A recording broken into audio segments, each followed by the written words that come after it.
In April 1945, an American soldier discovered a starving German prisoner barely alive in an abandoned bunker.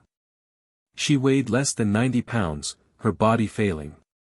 He knelt beside her with water and spoke words that changed everything. "You're mine now." Before you watch full story, comment below from which country are you watching. Don't forget to subscribe for more amazing stories. Northern Italy, April 1945.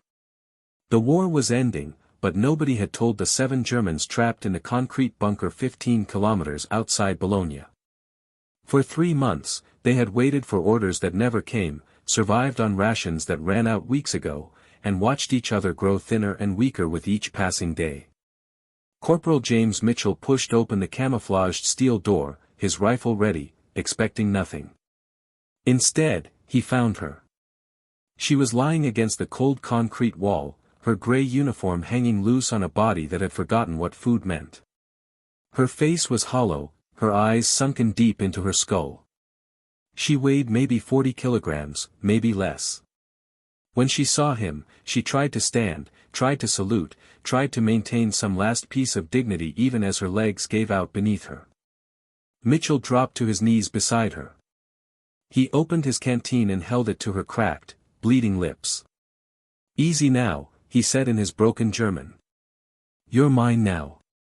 Under my protection. Nobody's going to hurt you."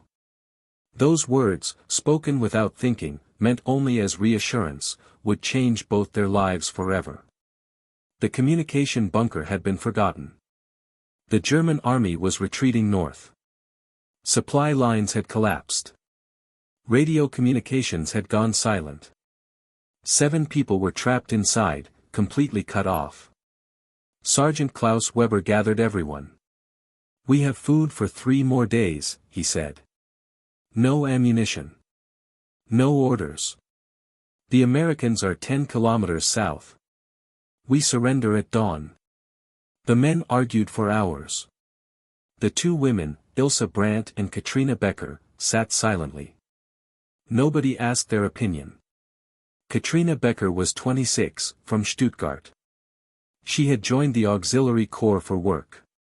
Now she was trapped, starving, waiting to become a prisoner. She had lost 15 kilograms in 3 months. Her hair was falling out. She could see every bone in her hands. She was dying slowly. "We should just walk out," she whispered to Ilse. "Find the Americans." "Weber won't allow it," Ilse replied. Dawn came on April 13 with no Americans. April 14 passed the same way. By April 15, they were eating the last crumbs of bread. Water alone could not keep them alive. Katrina felt herself getting weaker. She could barely stand. Her heart beat fast and weak. She was dying. Corporal James Mitchell was 24, from Cleveland, Ohio. He had fought in Italy since Anzio. He had survived longer than he should have. On April 15, his squad was clearing abandoned German positions. Around 3 in the afternoon, they found the bunker entrance. "Probably empty," said Private Danny Cohen. Mitchell pushed the door open. He heard German voices inside. "American soldiers," he called. "Come out. We will not harm you." Sergeant Weber emerged first, hands raised. "We surrender." 7 people. No weapons. 5 men came out. Then 2 women in gray uniforms. The second woman stumbled and collapsed. Mitchell knelt beside her. She was dying. Her pulse was weak. Her eyes were empty. "Jesus Christ," Cohen said. "She's starving." Mitchell opened his canteen. "Drink slowly," he said. "Small sips. Easy now," he said in German. "You're mine now. Under my protection. Nobody's going to hurt you." "What's her name?" he asked Weber. "Becker. Katrina Becker. She has been here 3 months." Mitchell lifted her carefully. She weighed almost nothing. He carried her to the jeep and drove toward the aid station. You going to get in trouble for this? Cohen asked. For what? Taking a sick prisoner to get medical help. That's protocol. For the way you're treating her. Like she's wounded, not captured. Mitchell glanced in the rearview mirror. Katrina's eyes were closed, her breathing shallow. She is wounded, he said. Starvation is a wound. She needs treatment same as anyone else. She's German, Cohen pointed out. She's a human being who needs medical attention, Mitchell replied. The war is almost over anyway. What's the point of letting people die from neglect now? The battalion aid station was set up in a commandeered farmhouse. When Mitchell carried Katrina through the door, the duty medic, Sergeant Paul Rivera, barely looked up. Wounded? He asked. Starving prisoner. Needs immediate attention. Rivera looked more carefully. He saw Katrina's condition and his expression changed from boredom to concern. Christ. Put her on that cot. Mitchell laid her down gently. Rivera began examining her, checking her vital signs, looking for injuries, assessing the damage. How long has she been like this? He asked. Don't know. Found her at an abandoned communication station. They had been cut off for weeks, maybe months. Rivera shook his head. She's maybe 40 kilos. Severe malnutrition. Dehydration. Probably anemia. She's on the edge of organ failure. He looked at Mitchell. She needs food. Real food. But we have to start very slow or we will kill her. Her body cannot handle normal portions anymore. What do you need me to do? Mitchell asked. Nothing. Go back to your unit. We will handle her. Mitchell hesitated. Something in him resisted leaving. He had found her. He told her she was under his protection. That meant something, even if he could not explain what. I want to stay, he said. Make sure she's all right. Rivera raised an eyebrow. You got a thing for German prisoners? I got a thing for finishing what I start, Mitchell replied. I told her she would be safe. I want to make sure that's true. Fine. Sit in that corner. Don't interfere. Mitchell sat and watched as Rivera started and gave her fluids, checked her condition repeatedly. After 30 minutes, the station doctor, Captain Friedman, came to examine her. How did she get this bad? Friedman asked. Cut off from supply lines, Rivera explained. Probably on minimum rations for months. Friedman checked her eyes, her tongue, her hands and feet. She's right on the edge.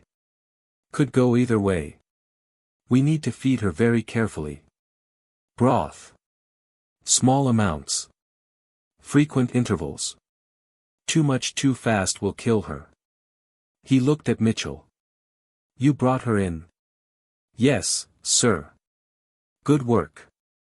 Most guys would have just marched her to the prisoner collection point and let her collapse there.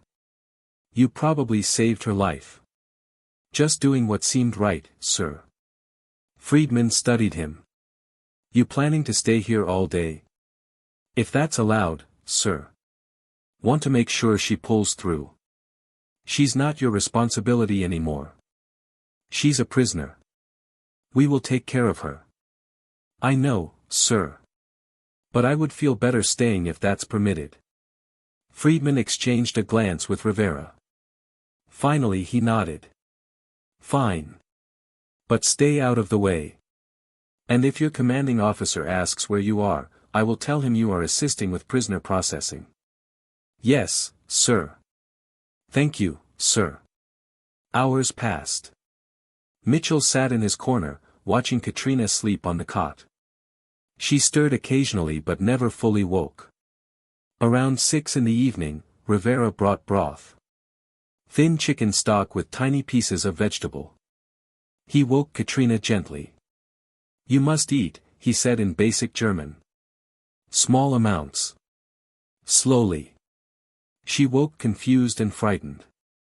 She tried to sit up and failed. Rivera supported her, brought the bowl to her lips. She drank eagerly. Too eagerly. Slow, Rivera insisted, pulling the bowl back. Too fast and you will vomit. Small sips. Wait between them. Mitchell stood and moved closer without thinking. Let me, he said. Rivera looked doubtful but handed him the bowl. Mitchell knelt beside the cot. Katrina, he said, using her first name without thinking whether it was appropriate. You need to drink this slowly. I know you are hungry. But if you drink too fast, it will make you sick. Understand? She looked at him. Really looked at him for the first time. Her eyes were gray, deep in hollow sockets, but intelligent and aware. You are the soldier, she said in heavy English. From the bunker. Yes. I brought you here to get help. Why? The question was direct, genuine. Why help enemy? Mitchell thought about his answer. Because you needed help. Because the war is almost over and letting people die from neglect now would be wrong. Because you are a person. I am prisoner. You are both, Mitchell said. Right now you are a prisoner who needs food. Here. Small sips. He held the bowl while she drank, pulling it back when she tried to drink too fast, waiting while she caught her breath, then offering it again. The process took 30 minutes. She finished maybe half the bowl before exhaustion claimed her and she fell asleep again. Rivera watched from across the room. When Mitchell stood, setting the bowl aside, Rivera approached. You got a gentle touch, Mitchell. Good patience. She just needed someone patient. Most guys would not bother. Most guys would figure she's the enemy. She deserves whatever she gets. Most guys are wrong, Mitchell replied simply. Evening turned to night. The aid station quieted. Mitchell stayed. He told himself it was to ensure Katrina received proper care. He told himself it was duty, responsibility. But sitting in the dark, watching her sleep, he knew it was something more. She reminded him of his sister. Similar age, similar build before the starvation. He could not explain it clearly, but helping her felt necessary in ways beyond military duty. Around midnight, she woke crying out in German. A nightmare. Mitchell moved to her side. You're safe, he said quietly. You're in an American aid station. No one will hurt you. She looked at him, disoriented. Where am I? Medical facility. You collapsed. We are treating you. The others? Sergeant Weber. Franz. They are fine. Being processed as prisoners. They will be sent to a collection point, then probably to a camp in America. You too, once you are strong enough to travel. She absorbed this. America, she whispered. We will go to America. Probably. It's far from the fighting. Safe. You will be treated fairly. The propaganda said Americans treat prisoners badly. That you have no mercy.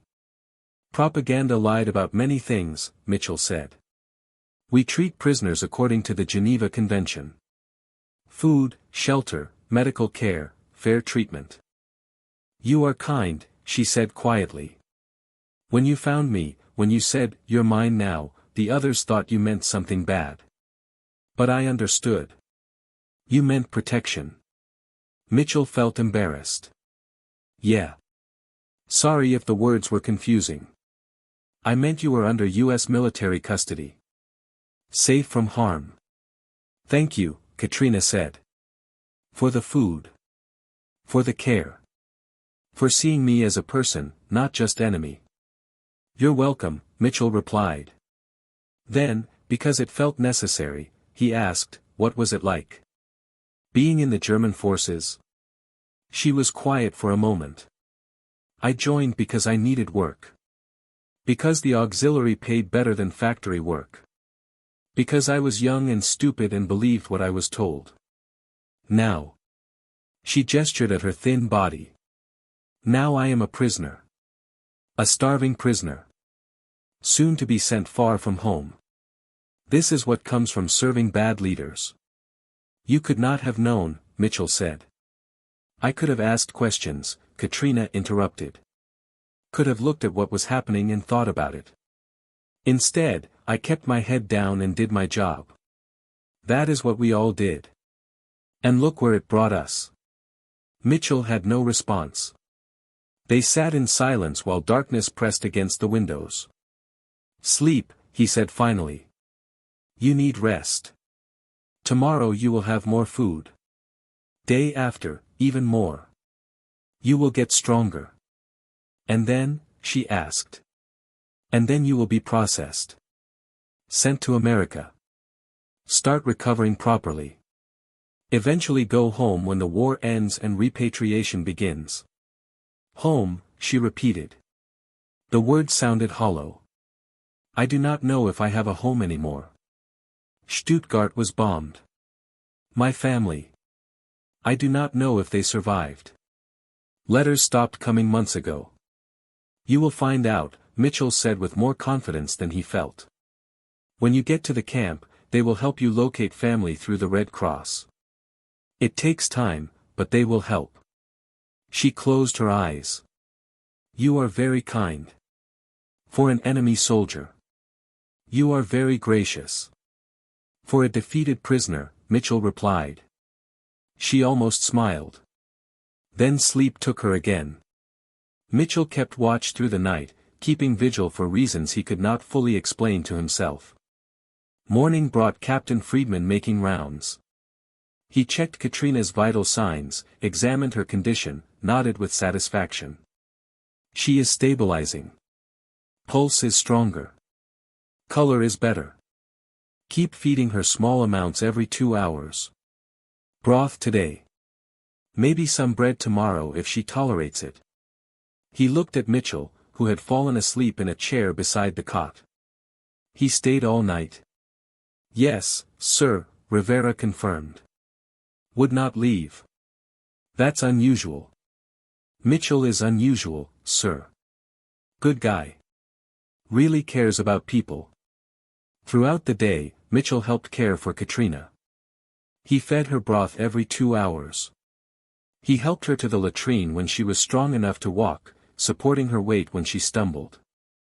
He sat with her during the long hours between meals, talking in his broken German and her improving English about nothing important and everything important at the same time.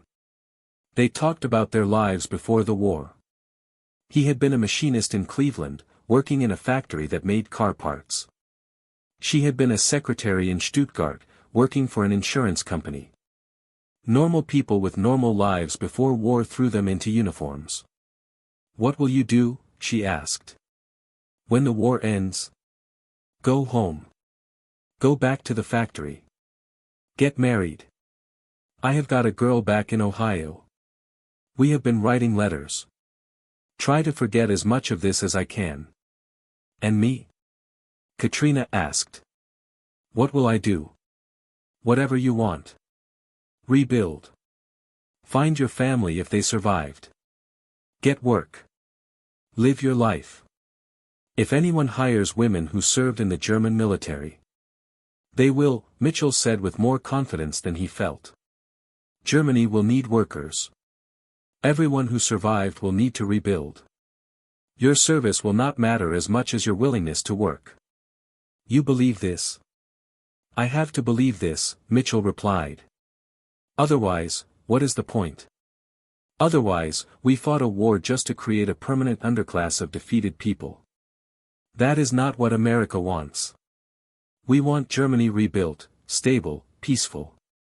Cannot do that if we punish everyone who served. Katrina studied his face. You are an optimist. I am practical. Vengeance does not work.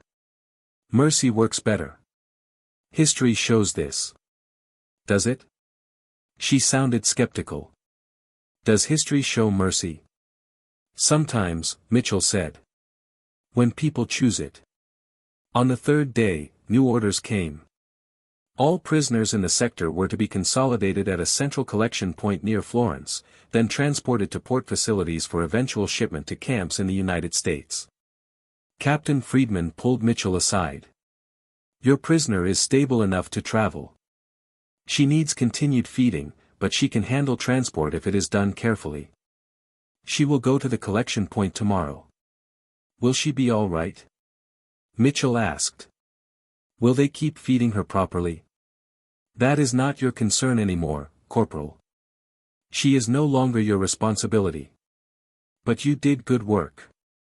You saved her life. Now report back to your unit." Mitchell felt resistance rising. "Sir, I want to escort her.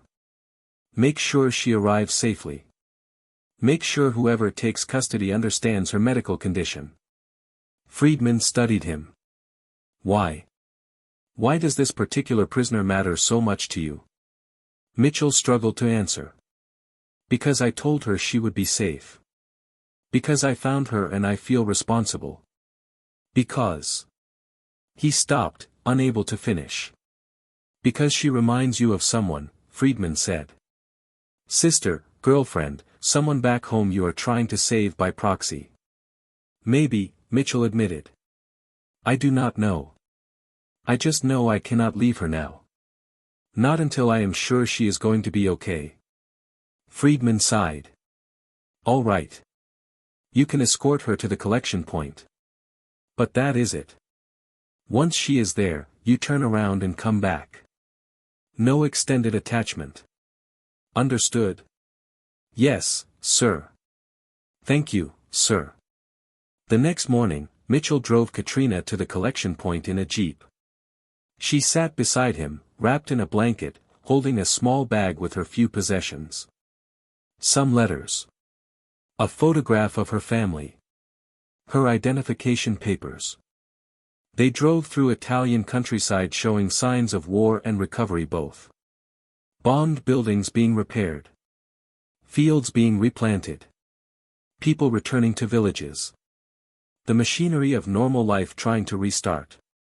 "It is beautiful," Katrina said, looking at hills covered with olive trees.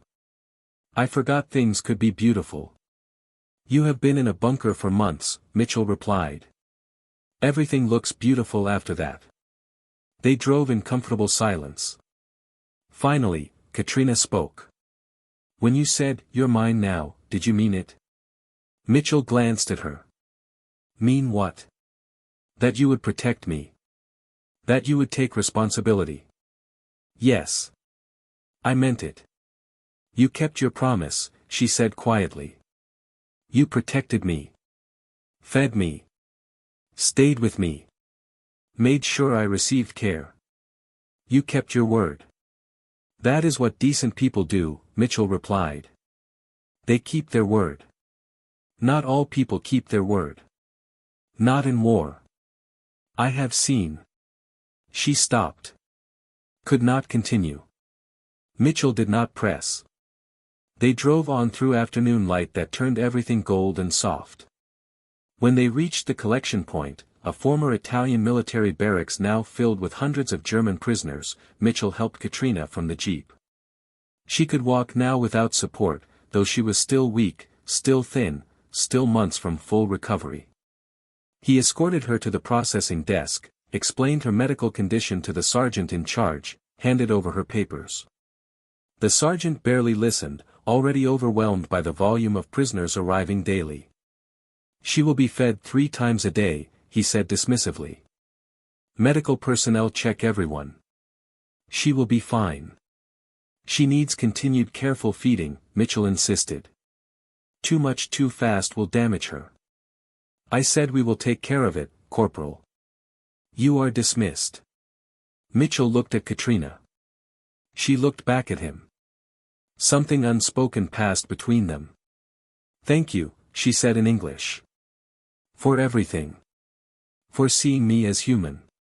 For keeping your promise. For being a good man in a bad war." "You are welcome," Mitchell replied. "Good luck, Katrina. Find your family. Rebuild." Be happy. And you, she said. Go home to your girl. Be happy also. Forget the war if you can. He wanted to say more. Wanted to ensure she would be all right. That the system would care for her as he had. That promises would be kept by people who had not made them. But he had done all he could. The rest was beyond his control. He turned and walked back to the jeep, drove away without looking back, though he wanted to. Behind him, Katrina stood in a crowd of prisoners, watching until the jeep disappeared, carrying with her the memory of an enemy soldier who had shown mercy when mercy was not required. Katrina spent 3 weeks at the collection point before transport to America. The feeding was less careful than what Mitchell had provided, but adequate. She gained weight slowly. In June, she boarded a ship at Naples with 800 other prisoners. The voyage took 2 weeks. They landed at Norfolk, Virginia, were processed through facilities that felt impersonal but efficient, then transported by train to Camp Rustin, Louisiana. The camp was vast. Hundreds of barracks. Thousands of prisoners. A small city of the defeated, waiting for the war to end and repatriation to begin. Conditions were decent. Food was adequate. Work was available. But the boredom was crushing. The uncertainty was worse. Katrina worked in the camp administrative office, filing documents. Her education and language skills made her valuable. The work was mind-numbing, but better than physical labor she was not yet strong enough to handle. She thought often about Mitchell. About his patience. His kindness. His insistence on treating her as human rather than enemy. She thought about his words. That she was under his protection. That mercy worked better than vengeance. That she could rebuild and find happiness. In August, Germany surrendered. The war officially ended. Prisoners listened to radio broadcasts with mixed relief and dread. Relief that fighting had stopped.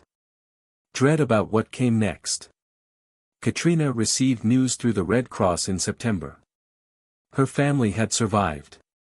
Her parents were alive, living with relatives outside Stuttgart. Her brother had died in Russia. Her sister had married an American soldier and was immigrating to the United States. The news was bittersweet. Relief that her parents survived. Grief for her brother. Confusion about her sister's choice. Everything was changing. The world she had known was gone, replaced by something uncertain and new. In October 1945, Katrina did something unusual. She wrote a letter to Corporal James Mitchell, care of the 88th Infantry Division, forwarded through military postal services. She did not know if it would reach him. Did not know if he would remember her. But she needed to tell him something. Dear Corporal Mitchell. I hope this letter finds you well and that you have returned home to your family and your girl in Ohio. I am writing from Camp Rustin in Louisiana where I have been since June. I am healthy now. I have gained back much of the weight I lost. I work in the camp office. I wanted to thank you for what you did in April when you found me. You saved my life. This is clear. But more than that, you gave me something I had lost. The belief that people can be decent even to enemies. That mercy is possible even in war. That humanity survives when we choose to preserve it. When you said, "You're mine now," I understood you meant protection. You kept that promise. You fed me. Cared for me. Ensured I received proper treatment. You did not have to do these things. Many soldiers would not have bothered. But you did. And I will remember this always. I do not know what will happen to me.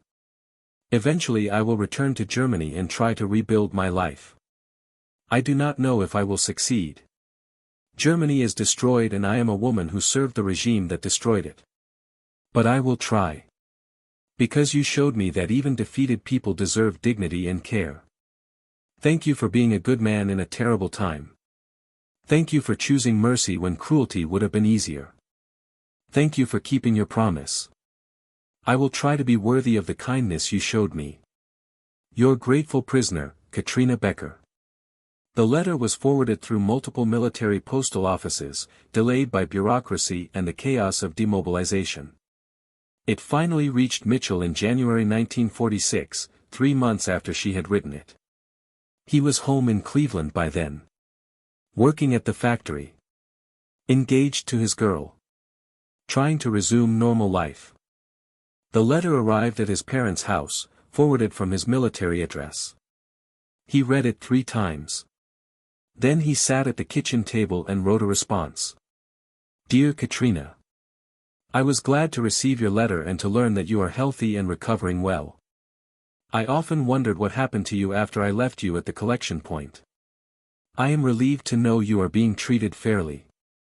You thanked me for showing mercy, but I do not think I did anything special. I just treated you like a human being who needed help. That should be normal, not exceptional. The fact that it seems exceptional says something sad about war. I hope you find your family when you return to Germany. I hope you rebuild your life successfully. I hope you find happiness and peace. You deserve both. I am back in Cleveland now. Working at the factory. Planning to marry my girl in the spring. I try not to think too much about the war. But some things stay with you. Meeting you was one of those things. Not because you were German or a prisoner or an enemy, but because you reminded me that even in war, people remain people. That lesson is worth keeping. Good luck with everything. Build a good life. Be happy. You have earned it. Your friend, is that allowed? I hope so, James Mitchell. They corresponded for the next 2 years. Brief letters, months apart, sharing updates about their lives. Mitchell married his girl in June 1946. Katrina was repatriated to Germany in August 1946. Found her parents living in difficult conditions but surviving. The letters became less frequent as their lives diverged. Mitchell had a daughter in 1947, a son in 1949. Katrina found work as a translator. Married a schoolteacher in 1950. Their worlds moved apart as they had always been going to. The last letter came in 1952. Katrina writing to tell Mitchell she was pregnant. That she had named her husband after him. Not James, but with the same meaning. Jacob. One who protects. Because you taught me, she wrote, that protection matters. That promises matter. That even enemies can choose to be decent to each other. I want my son to learn this. I want him to know that even in the worst times, there are people who choose kindness. Thank you for being that person for me. Mitchell never responded to that last letter. Not because he did not want to, but because he could not find words adequate to what he felt. Instead, he kept it in a drawer of his desk. Read it occasionally when the world felt too harsh or cynical. Reminded himself that small acts of mercy could echo forward through generations. In 1985, Mitchell received an unexpected visitor. A young German man named Jacob Richter. Katrina's son. My mother told me about you, Jacob said. She died last year. She asked me to find you. To thank you one final time. They talked about Katrina. She spoke of you often, Jacob said. She said you showed her that enemies could be merciful. I just gave her food, Mitchell said. No, Jacob replied. You gave her dignity. That saved her spirit. Jacob pulled out an envelope. She wrote this before she died. Mitchell read with trembling hands. Dear James, I lived a good life. I raised good children. I worked to rebuild Germany. I tried to be worthy of the mercy you showed me. I never forgot, you're mine now. Those words meant protection. They were my foundation. Thank you for showing me that even in war, people can choose kindness. Your grateful prisoner, always, Katrina. Mitchell wept while his wife held his shoulder. She built very well, Mitchell said finally. James Mitchell died in 1998 at age 77. Among his possessions, his children found a wooden box containing letters from Katrina Becker, photographs from Italy, and a small notebook where he had recorded memories of the war. One entry, dated 1975, read: "I have been thinking about Katrina lately. About finding her in that bunker. About carrying her to the aid station. About telling her she was under my protection. I did not think much of it at the time. Just seemed like the right thing to do. But now, 30 years later, I realize that moment defined everything I believe about how people should treat each other. She was the enemy. I was the victor. I could have let her die or treated her with indifference. Instead, I chose mercy. Not because I was heroic, but because she was human and humans deserve care. That simple choice, treat people decently even when you do not have to, is the only thing from the war I am proud of.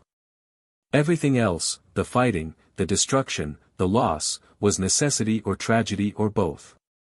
But choosing mercy was a choice. Choosing to see her as a person was a choice. Those choices mattered more than any battle. I hope she remembered that. I hope it made her life better. I hope she passed it forward to her children and they passed it to theirs. That is how wars truly end. Not with treaties, but with individuals choosing to be decent even toward defeated enemies. That is the only victory that matters." In 2019, a historian researching American treatment of German POWs discovered correspondence between James Mitchell and Katrina Becker. The letters were preserved in military archives, forwarded there by Mitchell's children after his death. The historian published excerpts in an academic journal, arguing that individual acts of mercy during war had long-term consequences that formal policies could not achieve. That treating enemies with dignity planted seeds of reconciliation that grew into post-war cooperation. The article attracted little attention. Most people were not interested in small stories about individual kindness when grand narratives of strategy and victory were available. But Jacob Richter, now 74 and living in Munich, read the article. He contacted the historian, shared his mother's letters, provided additional context. Together, they organized a small commemoration in Cleveland, unveiling a memorial plaque at the factory where Mitchell had worked. The plaque read: "In memory of James Mitchell, 1921–1998, who showed that mercy and duty can coexist, that enemies can be treated with dignity, and that the best victories come not from defeating opponents but from recognizing their humanity.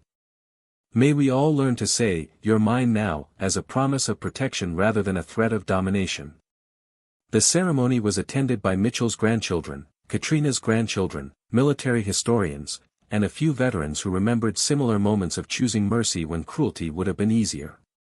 One speaker, a former POW himself, captured in Vietnam, said, "Wars are won by armies, but peace is built by individuals who choose compassion." Mitchell chose compassion. That choice echoed through decades, shaped families, taught lessons that no military manual could provide. His victory was not over an enemy. It was over the impulse to dehumanize. That is the only victory that lasts. The story of James Mitchell and Katrina Becker is small in the grand scope of World War II. No major battle turned on his decision to carry a starving prisoner to medical care. No strategic objective was accomplished by his choice to stay with her and ensure her recovery. But for Katrina, lying in that bunker, barely conscious, hearing, "You're mine now," meant everything. It meant survival. It meant dignity. It meant proof that even in humanity's darkest hours, mercy could surface unexpectedly. For Mitchell, the decision was simple. A person needed help. He provided it. Nothing heroic. Just decent. But decent was heroic. Decent was choosing to see humanity in the enemy. Decent was keeping promises when no one would have blamed him for breaking them. Decent was recognizing that mine could mean protection rather than possession, responsibility rather than domination. That recognition, that small moment of choosing mercy over indifference, created ripples that spread across decades. Katrina lived because Mitchell chose decency. Her children existed because she survived. Her grandchildren learned about mercy because she taught them. The lesson propagated forward, person to person, generation to generation. This is how wars truly end. Not with treaties or tribunals or formal ceremonies, but with individuals deciding that enemies are still people. That victory does not require cruelty. That the best way to win is to preserve humanity even in those we have defeated. James Mitchell said, "You're mine now," to a starving German prisoner. He meant protection. He delivered on that promise. And in doing so, he taught a lesson more valuable than any military victory. That we are all responsible for each other. That mercy is not weakness but strength.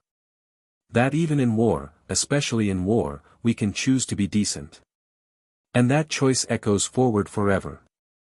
Proof that humanity survives when we choose to preserve it. One person at a time. One act of kindness at a time. One promise kept at a time. Especially when no one would blame us for breaking it. This story is based on the thousands of small acts of mercy that occurred during World War II, though the specific characters of James Mitchell and Katrina Becker are fictional.